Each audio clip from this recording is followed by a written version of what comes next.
여러분, 고통을 통과하는 법을 아십니까? 인생을 살아가다 보면 곧 알게 되는 것이 인생의 많은 것들은 결국은 고통이구나 라는 것을 깨닫게 되는데, 끊임없이 밀려오는 바다의 파도와도 같은 이 고통들을 어떻게 통과하는지 배우는 것은 기독교 신앙에 있어서 매우 중요한 일입니다. 이 고통을 통과해 나아갈 때에 도움이 되는 책 두 개가 있습니다. 하나는 욥기이고 다른 하나는 예레미야 애가서입니다. 욥기는 죄가 없는 의로운 사람이 고통을 당할 때의 상황을 다루고 있다라고 한다면, 예레미야 애가서는 자기의 죄로 고통받는 상황을 다루고 있습니다. 그래서 욥기는 인내를 도와주는 책이다라고 말한다면, 예레미야 애가서는 회개를 도와주는 책이다라고 말할 수 있습니다.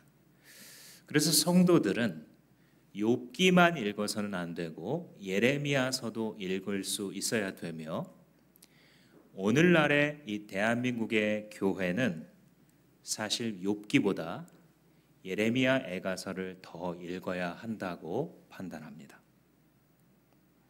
이 예레미야 애가서는 여러분들이 잘 아시는 대로 예레미야 선지자가 지은 것으로 여겨지고, 그 이야기의 배경은 나라의 멸망입니다.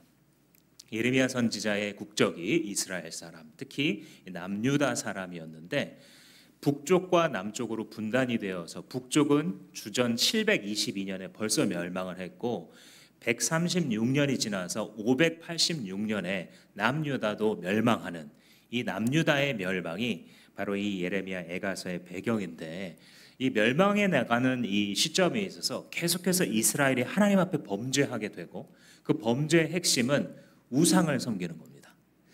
그러니까 최애가 하나님이 아니에요. 하나님을 믿는다라고 하는데 사실 하나님보다 더 좋은 게 있습니다. 그래서 선택권이 주어질 때마다 하나님이 아닌 다른 것을 섬기는 우상 숭배를 이스라엘이 계속해서 해왔고, 이것 때문에 북쪽이 멸망했고 이제 남쪽도 멸망한 것입니다. 그래서 멸망한 것을 이 남유다가 북쪽이 멸망했다는 것을 보고서도 하나님이 회개할 기회를 주셨는데 회개하지 않았기 때문에 자기들의 이제 이 나라의 운명도 기울어 가는 것이죠. 그런데 그때 혜성같이 등장한 왕이 있습니다. 요시야라고 하는 왕인데, 이 사람이 종교개혁을 단행하고 하나님의 말씀대로 모든 것들을 회복하는 일을 합니다. 그래서 예레미야와 같은 하나님의 신실한 종들은 여기에 기대를 겁니다. 아, 이제 어쩌면 하나님이 이를 이분과 함께 이루시겠구나. 그런데 기대도 허무하게 이 요시야 왕이 39세의 젊은 나이에 죽습니다. 이집트와 싸우는데 하나님께서 함께 하시니까 이기겠구나라고 했는데, 그 전투에서 그냥 전사를 하고 마는 것이죠.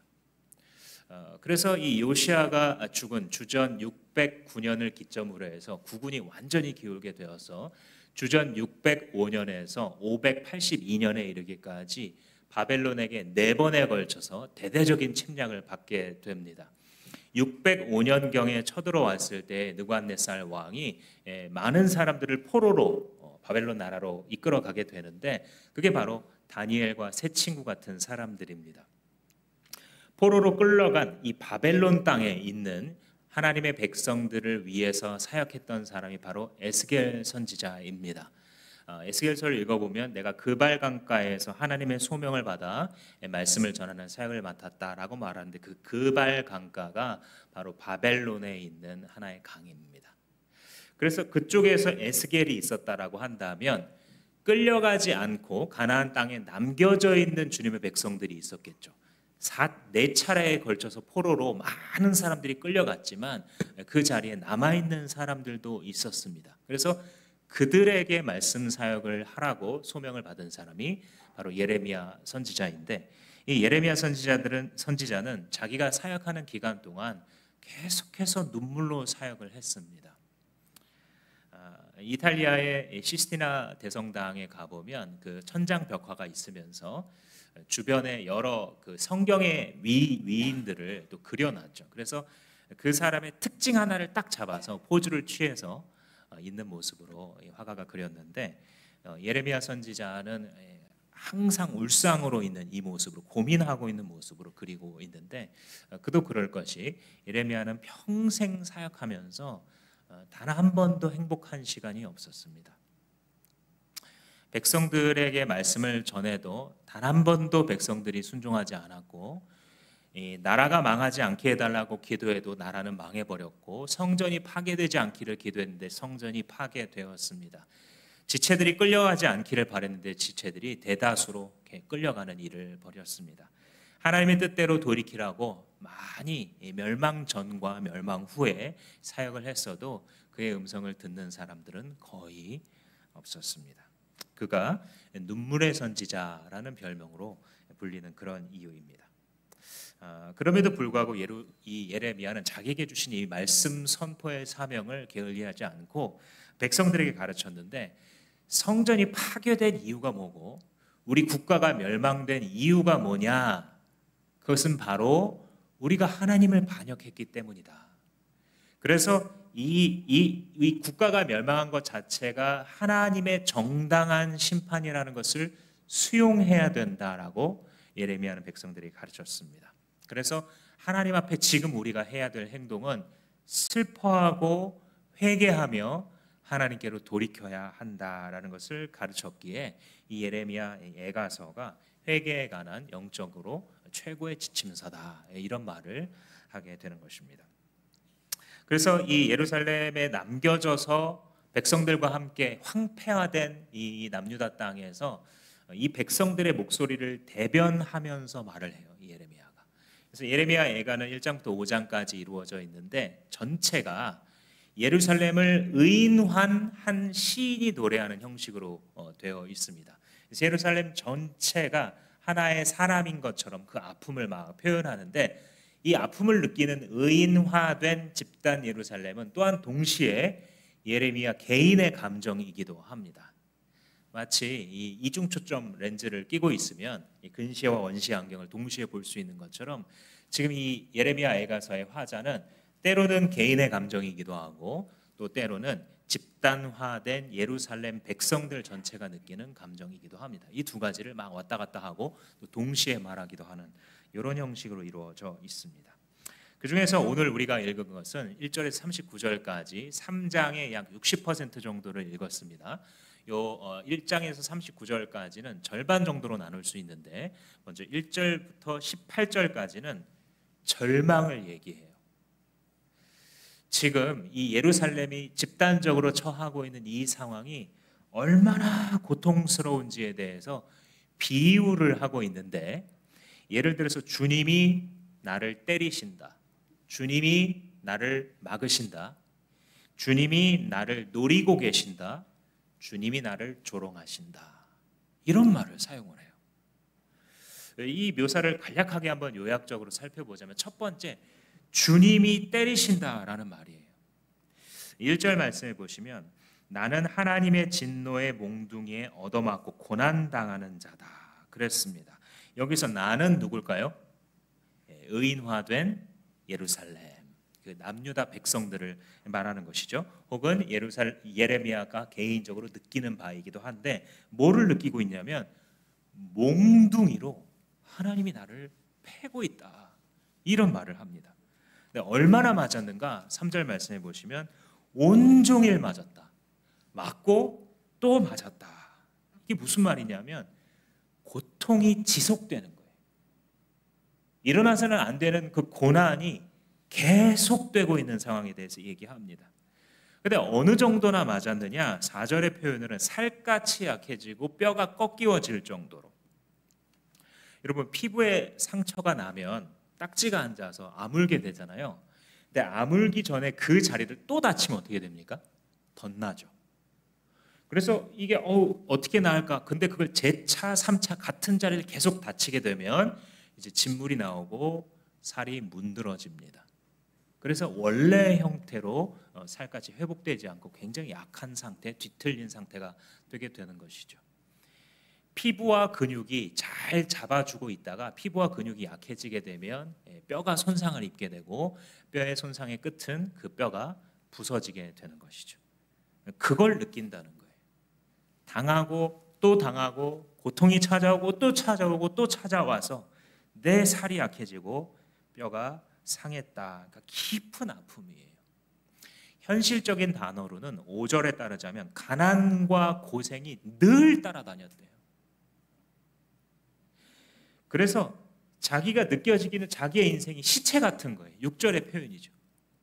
시체가 뭐냐면 내가 지금 살아있는데 살아가는 것 같지도 않은 거예요.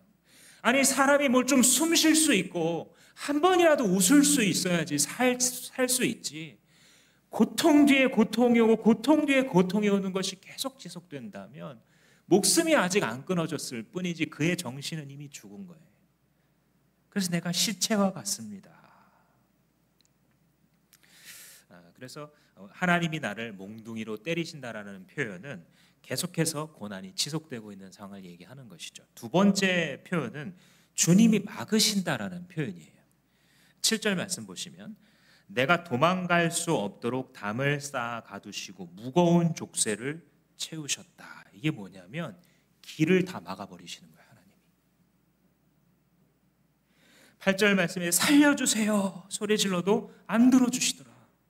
기도도 안 들으신다. 9절 말씀에 앞길도 막으셨다. 아니 현재도 캄캄한데 앞으로도 캄캄한 거예요. 직장을 좀 바꿔볼까? 진로를 좀 바꾸면 괜찮아지지 않을까? 집을 좀 이사 가면 다른 삶을 살 수 있지 않을까? 인간관계를 좀 다시 시작해볼까? 온갖 고민과 자기가 할 수 있는 생각과 대안을 내놓지만 하나님이 다 막으신다는 거예요. 마치 공사장의 인부가 벽돌을 쌓아가지고 거기 시멘트를 발라 탄탄하게 만드는 것처럼 내 앞뒤 좌우와 위를 다 담으로 쌓으시고 못 가게 하신다. 그래서 지금도 견딜 수 없는데 가만히 생각해 보면 이거 시간이 지나가면 좀 괜찮아질까라고 생각하는데 시간이 지나도 괜찮아질 것 같지가 않은 거예요. 앞으로가 더 문제예요. 앞으로가 더 캄캄해요. 생각하면 할수록 여기서 벗어날 수 없는 이게 지금 이 시인이 느끼는 바입니다. 주님이 나를 막으셨다. 세 번째 묘사는 주님이 나를 노리신다라는 표현, 공격적인 표현입니다. 10절 말씀해 보시면 하나님이 엎드려서 나를 노리는 곰과 같고 몰래 숨어서 나를 노리는 사자와 같다. 하나님이 마치 매복해서 내 생명을 노리는 맹수 같다는 거예요. 11절 말씀에 맹수처럼 내 몸을 찢으시고 길을 잘못 들게 만들고 외로운 구석으로 나를 막 몰아간다. 12절 말씀해 보시면 활을 쏴서 나를 타겟 삼아서 나를 쏘신다. 이게 뭐냐면 저격수라는 거예요. 하나님이 내 저격수예요. 나 제대로 못 살게 만들고 나 기뻐하지 못하게 만드는 저격수. 어디서나 숨어 있다가 내가 보이기만 하면 쏴서 내 심장을 꿰뚫는 13절 말씀에 그 화살이 내 심장을 꿰뚫었습니다. 심장이 멎은 듯한 거죠. 숨은 쉬고 있지만 살아있지 않은 것 같은 마치 이런 거예요. 이런 일이 나한테 생기면 안 되는데 그 일이 딱 생기는 거예요. 제발 이 일만은 벌어지지 않기를 하고 막 노심초사하고 기도까지 했는데 그 일이 딱 벌어지는 거예요. 마치 나를 누가 노리고 그 나쁜 일을 정확히 꽂아놓는 것처럼.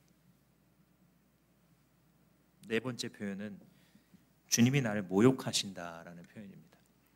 14절 말씀에 내 백성이 나를 조롱하고 온종일 놀려댄다. 누가 놀린다고요? 이방인들이 놀리는 게 아니라 내 백성, 그러니까 같은 유다 백성이 자기를 조롱하는 거예요. 왜? 너 그렇게 뭐 끝까지 하나님을 붙들고 어쩌고 변하지 않는다, 뭐 의리를 지킨다 하더니 꼴 좋다라는 거예요. 누가? 같은 하나님의 백성이라고 일컬음을 받는 자기의 동역자가 비웃는다는 것이. 15절에 쓸개즙과 쑥으로 배부르게 하신다. 이 말은 쓸개즙은 굉장히 쓴 겁니다. 그래서 예수님 십자가에 매달리셨을 때에 장대에 달아 쓸개즙을 혀에 대게 만들잖아요. 고대인들은 이게 너무 쓰기 때문에 잠깐 이게 멍해지죠. 마치 이 중국 요리 사천 요리 먹으면 마라탕 같은 거 입에 닿으면 혀가 감각이 없어지잖아요. 너무 매우니까. 이게 너무 쓰니까 여기 이제 감각이 사라지는 것을 사실 오늘날의 의학적 근거는 없습니다만 당시 사람들은 이게 마취제이겠거니 하고 이제 그렇게 한 거예요. 근데 예수님이 거절하셨죠. 근데 그렇게 쓴 거를 내 배가 꽉 찰 때까지 내 입을 벌리고 주님이 내 배에 쓸개즙이 채워질 때까지 부으신다는 거예요. 16절 말씀에 돌로 내 이빨을 부수시고 얼굴을 땅에 비비셨다. 이거 극도의 수치예요. 고대 근동 사람들을 수치스럽게 하는 게 의복이나 머리를 잘라버리면 이게 굉장히 수치를 주는 거고, 또 하나는 얼굴을 땅에 대고 엎드리게 해서 얼굴을 흙에 묻도록 하면 이게 수치를 주는 건데, 주님이 우리식으로 표현해 보겠습니다. 머리끄댕이를 붙잡고 흙에다가 내 얼굴을 짓이기시는구나. 나를 이렇게 수치스럽게 만드시는 분이 바로 당신 하나님이십니다. 자기는 하나님의 이름을 끝까지 붙들려고 했는데 그럴수록 칭찬이 주어지고 격려가 주어지는 것이 아니라 자기를 조롱하고 모두가 자기를 바보 취급하는 거예요. 그런 거 있잖아요. 세상 모든 사람이 다 한마디씩 해요. 내 인생에 대해서. 나는 그냥 바보예요. 바보. 해명할 수도 없는. 이 예레미야가 혹은 의인화된 이 예루살렘이 느끼는 게 뭐냐면 나라가 멸망했어요. 하나님을 섬기는 성전이 파괴되었습니다. 많은 동역자들이 포로로 끌려갔어요. 가난 속에 늘 살아가고 있습니다. 국가가 재건될 희망도 없어요. 그랬을 때 하나님이 나를 때리시고 하나님이 나를 막으시고 하나님이 내 심장을 꿰뚫으시고 하나님이 내 얼굴을 흙에다 쳐박으시는군요 라고 하는 탄식이 나오는 거예요. 이걸 결론으로 한마디로 말하자면 이게 뭐예요? 어떤 삶이에요? 불행한 삶이죠. 불행한 삶. 17절 말씀에 평안이 사라지고 불행한 삶을 살고 있습니다. 18절 말씀에 내게 남는 것은 탄식과 한숨밖에 없습니다. 사실 하나님을 믿는다는 게 뭐예요? 우리가 하나님이 우리를 도와주시고 하나님이 우리를 위로해 주시고 하나님이 우리를 축복해 주시는 이걸 우리가 바라잖아요. 근데 도와주고 축복하기는커녕 나를 대적하고 있는 게 하나님이에요. 왜 이렇게까지 하셔야 되는지. 예레미야가 남은 이 남유다 백성의 대표로서 보이스를 이렇게 내는 거예요. 하나님 앞에. 그런데 중요한 건 원인이에요. 이 고통이 왜 시작되었는가. 그렇죠? 예레미야는 사실 그 고통의 원인을 잘 알고 있어요. 뭐라고 얘기하냐면 나 스스로의 죄 때문입니다 라고 고백합니다. 39절 말씀해 보시면 어찌하여 살아있는 사람이 자기 죄값으로 치르는 벌을 불평하느냐. 예루살렘 사람들이 고통당하는 이유가 뭐였어요? 자기 죄였어요. 우리가 욥기를 읽을 줄도 알아야 되지만 애가를 읽을 줄 알아야 돼요. 이 고통이 어디에서 왔는가? 남들의 고통을 볼 때 함부로 판단하지는 마십시오. 그러나 자기가 고통당할 때 하나님 앞에 서서 주님 보여주십시오 라고 기도할 수 있어야 되는 이유예요. 이 맥을 잡으면 그 다음부터 풀려요. 우리가 사실 하나님의 구원과 도우심 이런 단어들을 매우 좋아하죠. 당연하게도. 어느 정도로 여기냐면 이런 말을 해도 더 이상 감흥이 없을 정도로 당연히 여겨요. 주님이 우리를 구원하신다. 예수께서 십자가에 죽으셨다. 이렇게 말을 해도 이제 더 이상 뭐 기쁘거나 이러지 않을 정도로 이걸 당연하게 여기면서 우리가 살아가거든요. 구원과 축복 이런 것들을. 그런데 하나님의 백성들은요. 멸망의 역사를 기억해야 됩니다. 이게 진짜예요. 하나님의 구원에 대해서도 우리가 볼 수 있어야 되지만 거기까지 가려면 사실 인류가 어떻게 망가져 왔는가를 기억하면 그제서야 하나님의 구원이 무엇인지 비로소 알고 주님 앞에 그것을 사모하게 되는 것입니다. 왜 그러냐면 사람은 이 고통을 당할 때 모든 게 다 나빠요. 사실은. 뭐 여러 가지 뭐 고통을 당하면 뭐가 있고 이런 설명을 할 수는 있어도 내가 고통당하잖아요. 막상 아니, 완전 다른 세계예요, 이거는. 그래서 뭐 고통이 축복이고 뭐고 뭐 다 떠나서 아무것도 할 힘도 없고 아무것도 사실은 하고 싶지 않아요. 그리고 그 고통이 조금만 지속이 돼도 그냥 이 땅을 떠나고 싶어지는 게 인간이에요. 그래서 인간은요, 사실 이 고통이라고 할 게 좋을 게 거의 하나도 없습니다. 자기의 평상시의 수준만큼도 못 살아요. 신앙인들도 평상시에 쉽게 뛰어넘었던 신앙의 수준을 하염없이 못 뛰어넘고 걸려 넘어집니다. 고통을 당하면 사람이 그래요. 그래서 고통이 별로 좋은 게 없어요, 솔직히.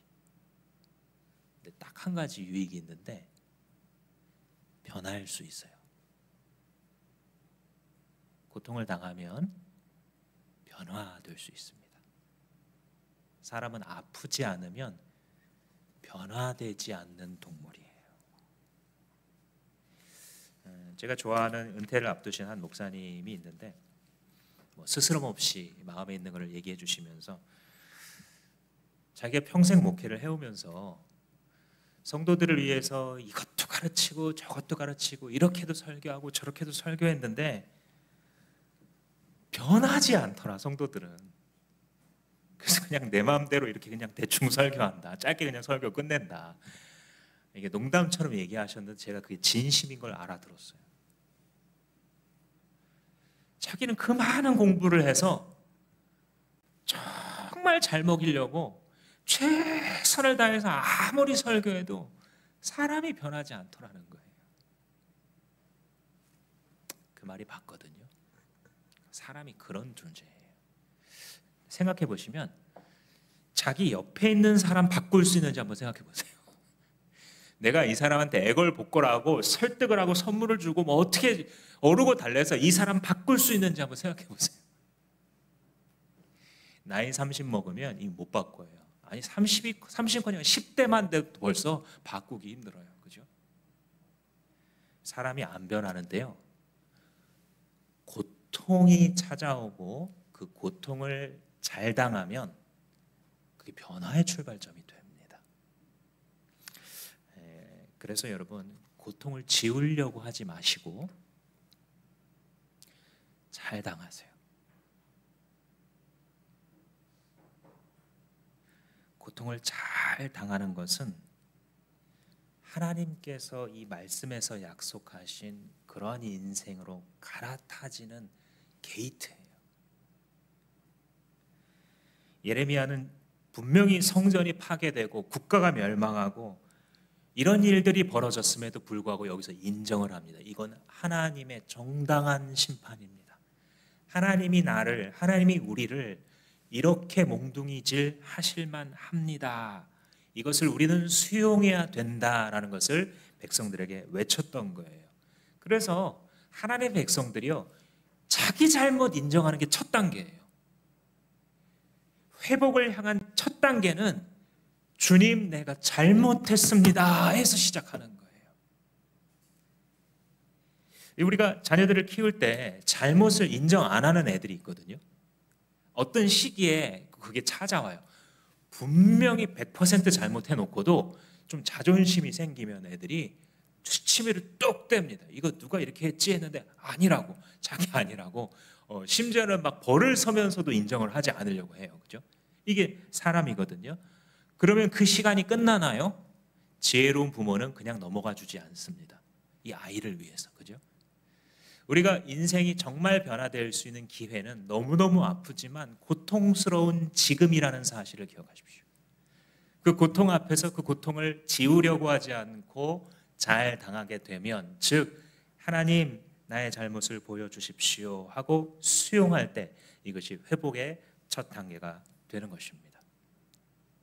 그래서 이렇게 이제 앞부분 우리가 읽은 1절부터 18절까지 이 절반은 절망에 대해서, 고통에 대해서 쭉 설명을 했습니다. 그리고 이제 나머지 절반을 살펴볼 차례인데, 지금 나라가 망하고 하나님을 예배하는 그 성전이라는 상징적인 장소가 이방인들에게 짓밟히고 많은 동역자들이 질질질 끌려간 그런 상황에서 너무 고통당해서 하나님이 나를 때리고 하나님이 나를 막으시고 하나님이 나를 뚫으신다라고 말할 수밖에 없었던 이 예레미야의 머리에 한 줄기 빛과 같은 생각이 탁하니 비쳐요. 그게 뭐였냐면 하나님이 어떤 존재이신가에 대한 묵상이에요. 하나님은 정말 우리를 이렇게 버리는 분일까? 고통 자체를 위해서 나에게 고통을 주시는 분일까? 이 예레미야는 생각했을 거예요. 그리고 거기에 대한 스스로의 대답이 21절 말씀이에요. 21절 말씀 보시면 그러나 마음속으로 곰곰이 생각하며 오히려 희망을 가지는 것은 22절에 주님의 한결같은 사랑, 이게 빛이에요. 빛. 지금 상황은 전혀 안 그래요. 내 가슴 속에 하나님이 나를 몽둥이질하고 있고 내 심장을 꿰뚫고 계시거든요. 그런데 이 예레미야가 신앙인이잖아요.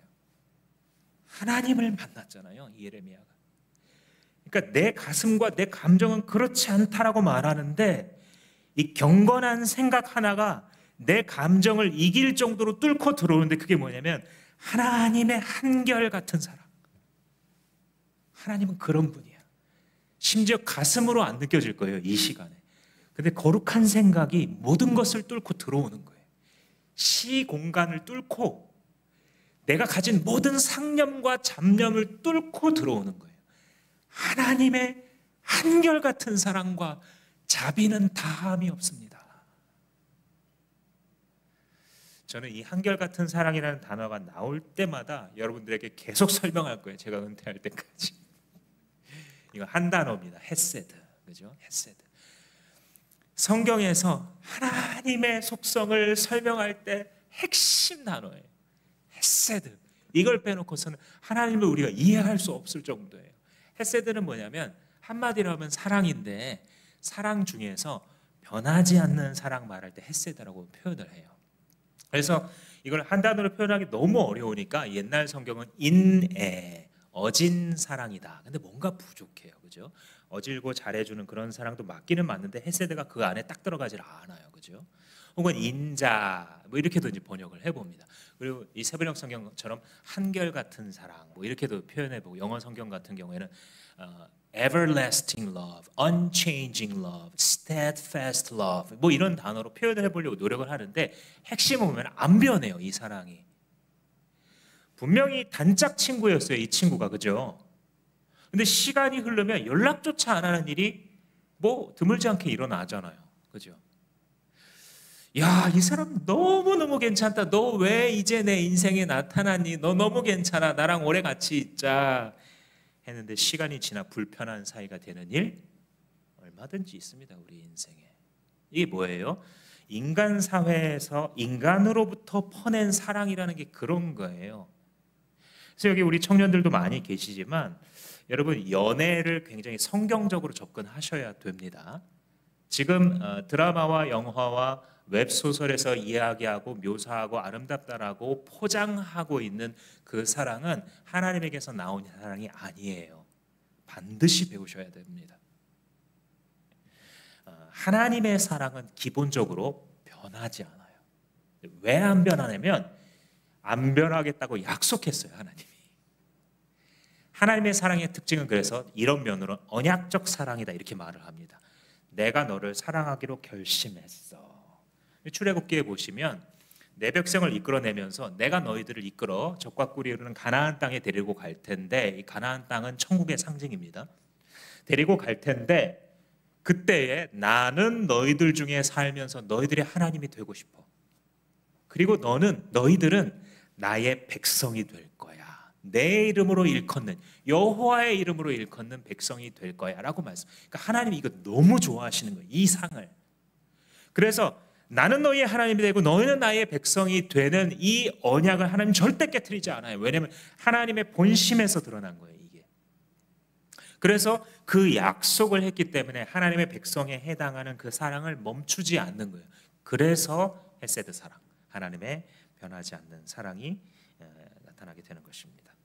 어느 정도냐면 하나님이 이 조건과 시간이 변하더라도 사랑이 변하지 않는데 어느 정도냐면 사람의 목숨이 끊어져도 그를 향하는 하나님의 사랑이 안 변해요.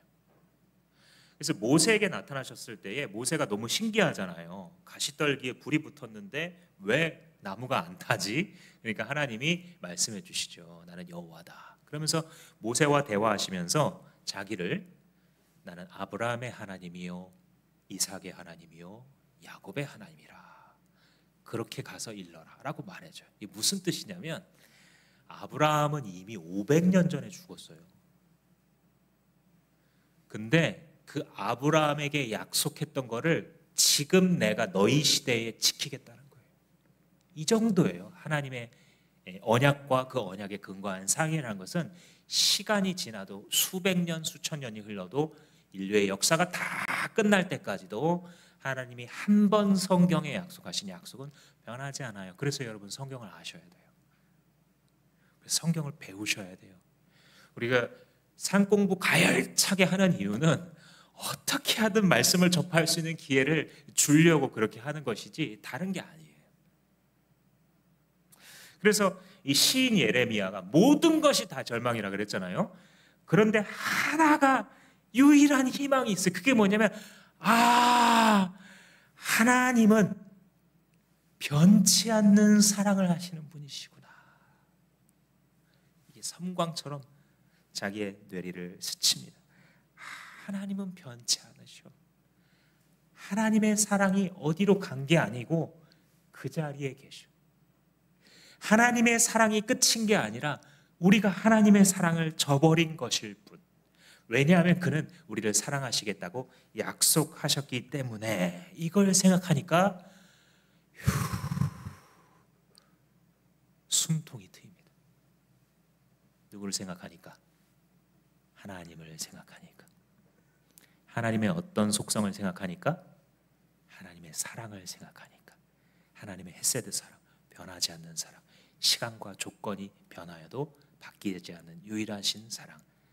그 사랑을 생각할 때에 앞을 볼 수 있게 됐어요. 눈에 당장 보이는 게 없는데도 하나님의 사랑을 묵상했더니 한 치 앞이 보이고 한 치 앞이 보이기 시작하는 것입니다. 그래서 주님의 한결같은 사랑은 다함이 없고 주님의 긍휼은 끝나지 않습니다 라고 말을 했던 거예요. 23절 말씀을 제가 읽는 대로 여러분들 한번 따라해 보시겠습니까? 주님의 사랑과 긍휼이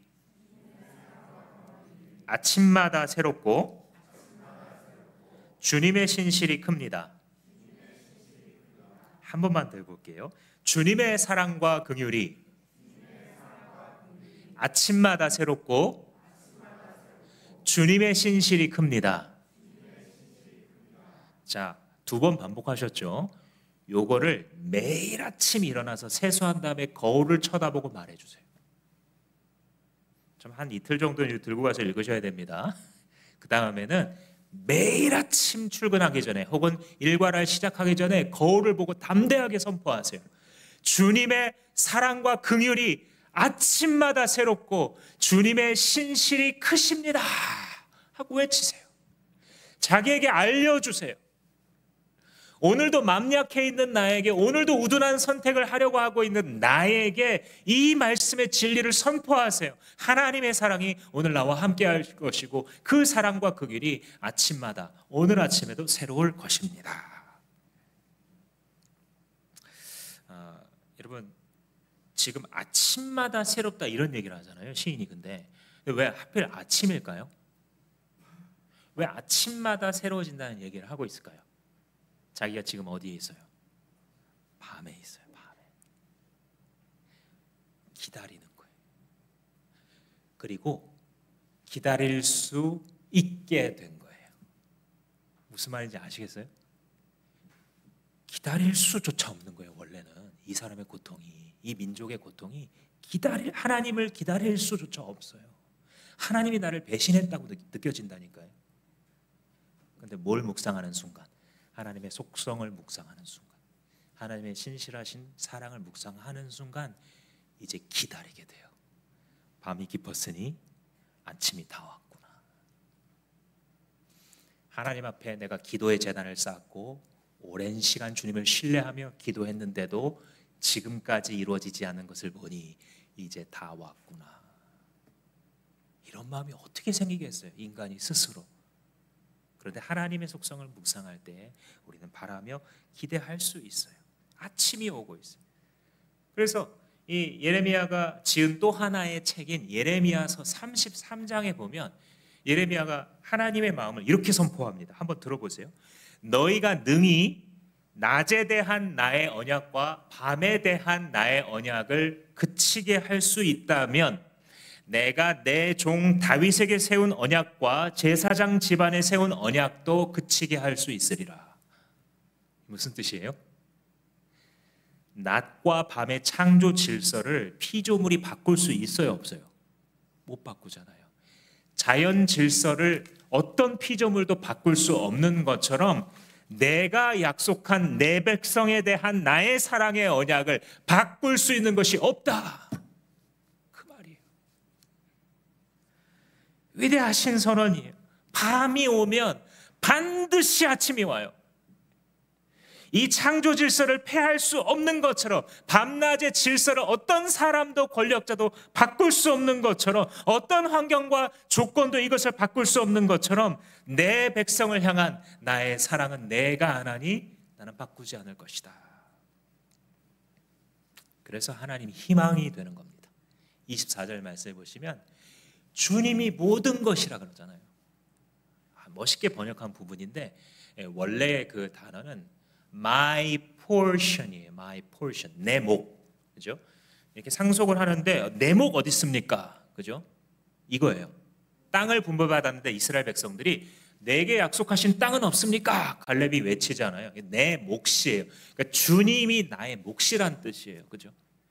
주님이 내가 가진 모든 것이고 주님만이 나의 희망입니다. 사방이 다 막혀있고 나라는 망했고 예배 초소는 없어졌으며 동역자들은 다 끌려갔고 사람들이 나를 조롱하고 내 심장이 뚫려있는 상황에서도 주님은 나의 희망이십니다 라고 말할 수 있게 돼요. 이것이 하나님을 사모하고 그와 관계성을 맺으며 살아가는 자에게 주어지는 특권이고 이것이 그리스도인들이 심지어 내가 잘못해서 당하는 범죄였음에도 내 범죄 때문에 당하는 고통임에도 불구하고 그 고통을 통과하는 방법이에요. 예레미야 애가를 읽어야 됩니다. 25절 말씀에 이제 이 시인이 바뀐 태도로 어떻게 생각하는지 한번 들어보세요.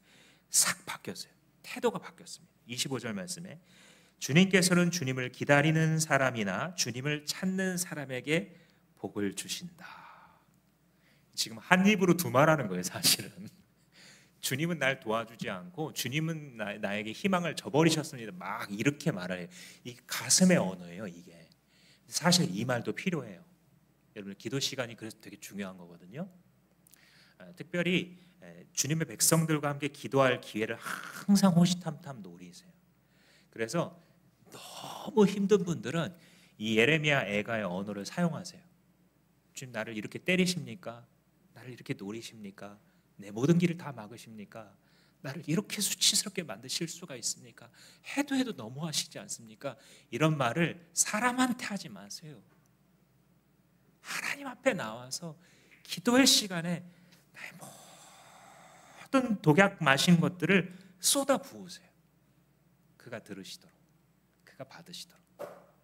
근데 그렇게 하고 나서 하나님이 나의 희망이시다라는 거룩한 선언을 했잖아요. 입술의 선포 너무 중요하거든요. 이 선포를 하고 나니까 시각이 딱 바뀌어요. 나는 주님을 기다립니다. 이게 왜 바뀐 건지 아시겠어요? 이 선언을 하기 전에 이 시인이 하나님을 기다려요, 안 기다려요? 못 기다려요. 왜? 하나님이 나의 대적자잖아요. 하나님이 내 저격수잖아요. 기다리지 않죠. 도리어 피해서 숨게 돼요. 요나처럼. 도리어 예배 자리에 안 나오고 싶은 게 당연합니다. 이해돼요. 너무 이해돼요. 그러니까 교회도 안 나오고 싶어. 그죠? 근데 이 태도가 바뀌었어요. 거룩한 입술로 하나님을 소망 삼겠다고 말한 순간 나는 하나님을 기다립니다. 다른 걸 기대하는 건 아니에요. 그죠? 사람을 기대한다든지 조금 뭐 사정이 나아진다든지 이런 걸 기대하는 건 아니에요. 지금 예레미야 안 바뀔 걸 알고 있어요. 선지자니까 더 잘 알아요. 그럼에도 불구하고 나는 하나님을 기대합니다. 잠언 8장 말씀에 나를 사랑하는 자들이 나의 사랑을 입으며 나를 간절히 찾는 자가 나를 만날 것이니라. 같은 곳에서 누구든지 내게 들으며 날마다 내 문설주 곁에 서서 기다리는 자는 복이 있나니. 주님은 사모하는 사람, 주님을 정말 기다리면서 기다리는 자에게 반드시 만나주세요. 근데 그럴 때에 우리가 무엇을 할 수 있게 되냐면 잠잠히 기다릴 줄 알게 만들어요. 26절 말씀 보시면 주님께서 구원하여 주시기를 참고 기다리는 것이 좋다 그랬잖아요. 여기서 참고 기다린다는 말이 문자적으로 말하자면 잠잠함과 기다림이 좋다. 이게 그냥 직역이에요. 풀어서 참고 기다린다 그랬는데, 그래서 옛날 성경에는 잠잠히 기다리는 것이 좋다 이렇게 번역을 했는데 이게 좋은 표현인 것 같아요. 잠잠히 기다린다는 말이 왜 그러냐면 거꾸로 하면 뭐예요? 잠잠히 하나님 앞에서 기다리는 거의 거꾸로는 뭐예요? 굉장히 시끄러운 거예요. 여기저기 막 들쑤시며 다니면서 소동하고 흥분합니다. 막 불안에 떨어요. 이거의 반대말이 뭐냐면 잠잠히 기다릴 수 있게 된 거예요.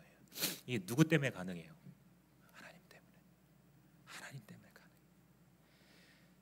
배에 짐을 하나도 안 실으면 좋을 것 같지만 이 배의 부력 때문에 이 물 위에 좀 높게 떠 있잖아요. 그래서 파도가 오면 배가 많이 흔들리고 심하면 엎어질 수 있습니다. 그래서 실제로 운송해야 될 짐이 없을 때에도 놓는 짐이 있어요. 이걸 바닥짐이라고 부릅니다. 배의 무게중심이 있는 가장 낮은 곳에 이 배를 지탱시켜주고 배의 부력을 어느 정도 짓누를 수 있는 바닥짐을 딱 놓게 되어 있어요.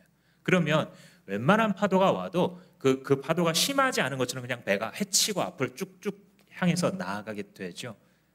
그러니까 하나님을 기다린다는 것은 바닥짐의 역할을 하는 거예요. 우리의 인생에 있어서 우리가 고통을 통과하고 있을 때 내가 풀어낼 수 없는, 심지어 내 무지함 때문에 초래한 고통을 통과하고 있을 때에도 하나님을 찾는 자들에게는 그의 인생의 바닥짐이 되어주셔서 풍랑이 사라진 게 아님에도 불구하고 앞으로 헤치고 나갈 수 있게 하신다. 그게 이 시인의 나는 하나님을 잠잠히 기다린다라고 하는 말씀의 의미입니다. 그렇게 하는 근거가 33절의 유명한 구절이에요. 우리 33절 한번 같이 읽어볼까요? 시작. 우리를 괴롭히거나 근심하게 하는 것은 그분의 본심이 아니다. 여러분 이 말씀에 아멘 하십시오. 어린아이처럼 받아들이세요. 하나님이 나에게 괴로움과 고통을 허락하시는 것은 하나님의 본심이래요? 아니래요? 아니래요. 이걸 꼭 믿으세요. 가능하면 어릴 때 이걸 믿으세요. 나이 들수록 믿기가 힘든 것 같아요. 이 성격이 못돼져가지고 나이가 들수록 저한테 하는 말입니다. 하나님을 잘 못 믿어요. 뭔가 좀 알고 경험했다고 하나님을 잘 못 믿어요. 근데 아는 게 아니라 도리어 아는 영적 지식이 쇠퇴하고 있는 거죠. 그래서 어린아이처럼 믿으셔야 돼요. 하나님의 본심은 우리를 괴롭히는 게 아니에요. 선지자가 외치기를 너희를 향한 나의 생각은 내가 하나니 재앙과 사망과 저주가 아니요 축복과 생명과 영생이다. 주님께서 선지자를 통해서 말씀하셨어요. 그래서 하나님의 본심이 그게 아니에요. 하나님의 본심은 그럼 뭐냐? 우리가 회개하여 돌이키는 거예요. 그래서 정말 복된 삶을 살아가도록. 여러분 이렇게 생각해 보신 적 있으세요? 하나님의 모든 계명은 결국 우리의 유익을 위함이에요. 가만히 생각해 보세요. 사랑해라, 용서해라, 뭐 거짓말하지 말아라, 도적질 이런 거 지킨다고 해서 하나님한테 이득이 되나요? 실제로? 그러니까 하나님께 이게 이득이 되려면 하나님께 결핍이 먼저 있어야 되는데 하나님은 자족하신 완전하신 분이잖아요. 그러니까 사실상 정말 계산기를 두드리면 하나님의 계명을 지킨다고 해서 하나님께 도움이 되는 건 아니에요. 근데 누구한테 도움이 돼요? 나한테. 하나님의 말씀을 읽을 때 이 눈을 가지세요. 하나님의 모든 명령은 결국은 우리의 유익을 위한 거예요. 예를 들어서 용서하지 못하면 그 용서하지 못한 그 사람에 대한 감정에 사로잡혀서 내가 그 사람의 종이 되잖아요. 계속 생각나고 막 밥도 먹기 싫고 그 사람 온다면 나 안 나가고 싶고 심지어 그 사람 이 사역한다 나 그 사역 안 하고 싶고 그죠? 하나님의 계명을 순종한다는 것이 결국은 나의 유익을 위함이구나라는 확신이 있다라고 한다면 이 사람이 하나님의 말씀을 먹는 속도가 달라져요. 소화해낼 수 있는 이 용량 자체가 달라지게 되는 것입니다. 그래서 하나님의 본심은 결국은 회개하여 우리를 돌이키기 위한 거예요. 그래서 사랑하는 여러분, 회개를 주저하지 마세요. 회개하여 돌아오면 누구에게 좋은 거냐면 나한테 좋은 거예요. 하나님의 복과 생명과 자유를 다시 누리는 수문이 열리게 만드는 일이 바로 그런 일입니다. 마지막으로 이 말씀 드리고 마치려고 합니다. 우리가 지금까지 설명한 시인의 큰 고통, 그리고 그 고통 속에서도 한 줄기 빛이 되어주는 헤세드 사랑, 하나님의 변함없는 사랑, 이 두 가지를 가지고 지금 시인이 쭉 나아가고 있잖아요. 그런데 이 변함없는 하나님의 헤세드 사랑이 절정을 보인 것은 다름 아닌 십자가 사건입니다.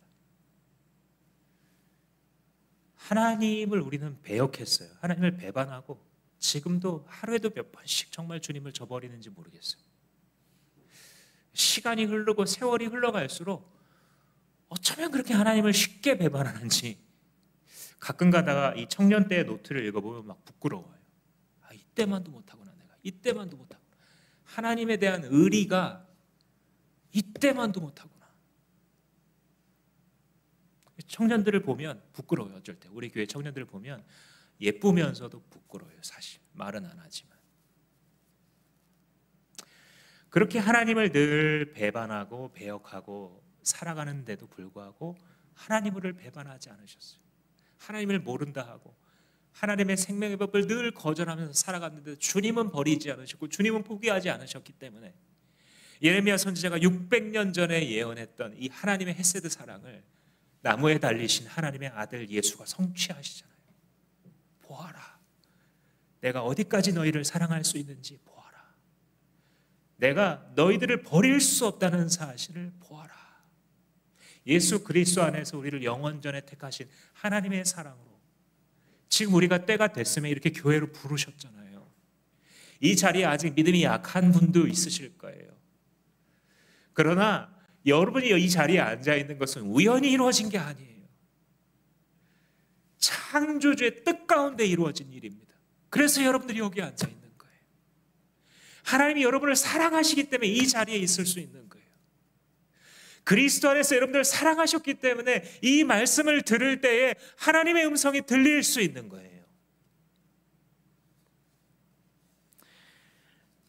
우리가 이 예레미야와 함께 주님 당신만이 우리의 유일한 몫이고 당신만이 우리의 유일한 희망입니다라는 고백을 우리는 회복해야 합니다.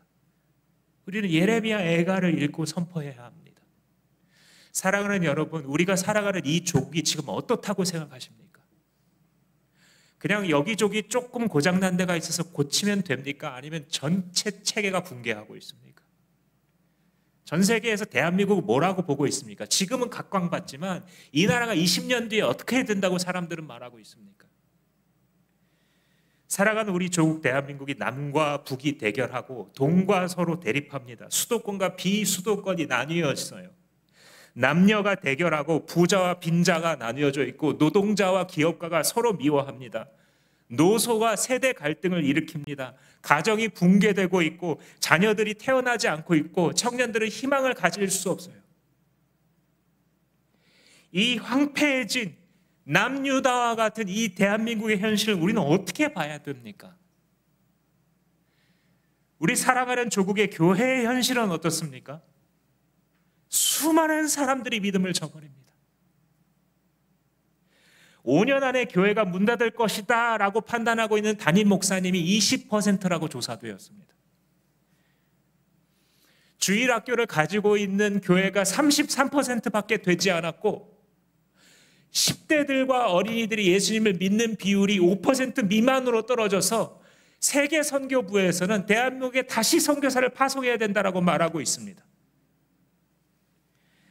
믿는 이들은 끝없이 분열하고 그들이 소송하고 헤어진 그 덩그러니 남은 건물에 이단들이 들어오고 있어서 여러분들이 사시는 좋은 길목마다 이단들이 현금 내고 들어와 자신들의 장사를 차리고 있습니다. 정치권은 무당과 점치는 자들과 이단들과 결탁이 되어서 그들이 가지고 있는 힘과 돈에 의해서 굴러가고 있고, 주의 백성들을 가르쳐야 될 영적 지도자들은 한 이데올로기에 함몰되어서 이것이 하나님의 뜻이었다고 그들에게 면죄부를 줍니다. 세상 사람들의 조롱거리가 되었습니다. 너희들은 왜 그러니? 사랑하는 여러분, 지금 우리의 세대는, 그리고 우리의 교회는 예레미야 애가를 선포해야 되는 시대입니다. 주여, 우리로 울어야 될 만큼 울게 해 주십시오. 이 고통이 지나가게 해달라고 기도했는데 고통이 지워지는 것이 필요한 것이 아니라, 하나님, 우리가 어차피 당한 이 세대의 고통을, 이 시대의 고통을, 그리고 내 개인의 고통을 낭비하지 않을 수 있게 해 주십시오. 잘 당할 수 있게 해 주십시오. 하나님 앞에 무릎 꿇어야 될 만큼 무릎 꿇게 해 주시고, 하나님 앞에 회개해야 될 충분한 분량만큼 회개할 수 있도록 우리의 민족과 이 나라와 우리 세대의 교회들을, 우리의 가정들을 주님 불쌍히 여겨 주시옵소서라고 주 앞에 외쳐야 될 때가 바로 지금인 줄로 믿습니다. 기도하시겠습니다.